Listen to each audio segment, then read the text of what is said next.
All right, we got the CF Moto Z-Force 950 in the shop. We just installed a heater in it. Gonna give you a quick overview on it. The heater installs underneath this dash, so the first thing you do is take this top dash piece off.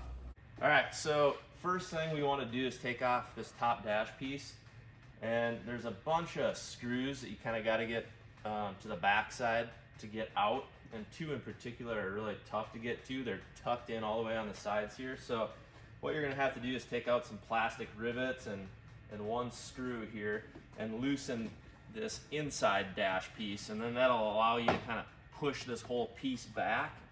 And then you'll want to get a screwdriver in on the side here, and then you can barely get to it like this, having a partner kind of push out as this whole piece loosens to kind of get you some access at it. But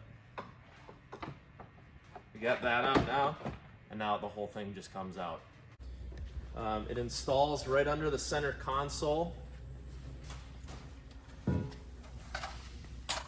So you can see the heater right there. Kind of sits down right in the center. Take some rivets on both sides, fix it to that paneling, and it mounts really nice and open right there. There's two floor louvers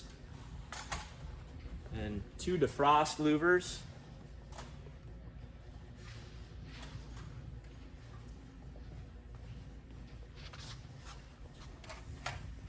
There's the passenger side floor louver. There's a custom Inferno rocker switch that fits right into a factory custom opening right in the middle.